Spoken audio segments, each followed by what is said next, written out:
আমি চট্টগ্রামের ২ নম্বর গেট এলাকায় এখন অবস্থান করছি। আপনারা জানেন এই ২ নম্বর গেট এলাকাটি খুব ব্যস্ততম এবং খুব গুরুত্বপূর্ণ একটি সড়ক। তবে এখানে যারা পথচারী হাঁটাচলা করে তাদেরকে সবসময় নাকের রুমাল দিয়ে হাঁটতে হয়, কারণ প্রচণ্ড দুর্গন্ধ এখানে।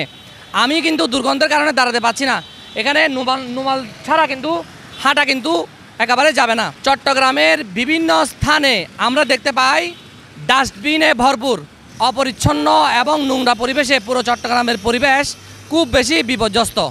আমরা দেখি চট্টগ্রামের ২ নম্বর গেট এরিয়াতে এখানে সিটি কর্পোরেশন একটা ডাম্পিং করেছে, ময়লার ডাম্পিং যেটাকে বলা হয়, এবং চট্টগ্রাম শহরের বিভিন্ন ওয়ার্ডের ময়লাগুলো কিন্তু এখানে চলে আসে।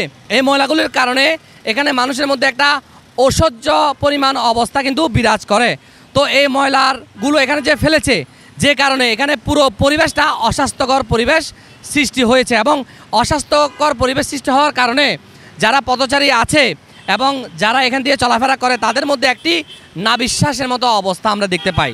চট্টগ্রাম শহরের বিভিন্ন জায়গায় বিভিন্ন মোড়ে ছোটো ছোটো কিছু ডাস্টবিন আছে। এই ডাস্টবিনের কারণে কিন্তু ময়লাগুলো সবসময় অপরিষ্কারভাবে পড়েই থাকে।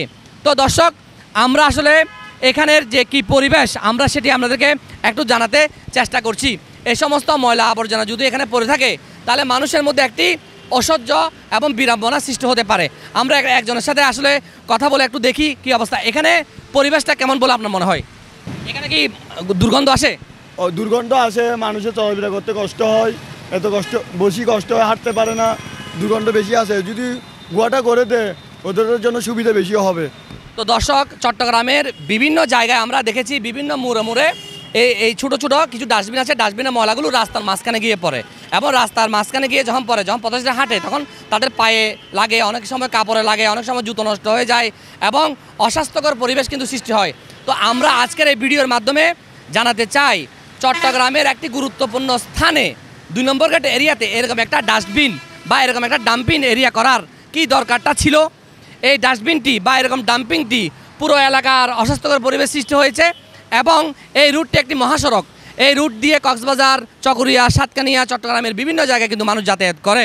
বিশেষ করে বিদেশি পর্যটক যারা আছে তারা যদি এই ডাম্পিংটা যদি দেখে বা নাকে আসে তাহলে আমাদের দেশের ভাবমূর্তি কোথায় গিয়ে ঠেকবে।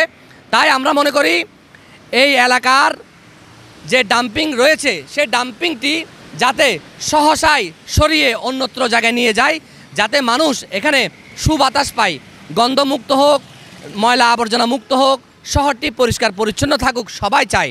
তো আমরা মিডিয়া এক্সপ্রেসের মাধ্যমে চট্টগ্রাম সিটি কর্পোরেশনের যারা কর্তব্যরত দায়িত্বরত কর্মকর্তা আছে তাদেরকে বলবো ২ নম্বর গেটের এই ময়লাযুক্ত ডাম্পিংটি আপনারা সরিয়ে ফেলুন। চট্টগ্রামের কোথায় কোথায় রাস্তার পাশে ডাস্টবিন রয়েছে, ময়লা রয়েছে, সেগুলো সরে আপনারা শহরটাকে একটু সুন্দর করুন। আমি মোহাম্মদ রবিল হোসেন চট্টগ্রামের ২ নম্বর গেট থেকে বিদায় নিচ্ছি।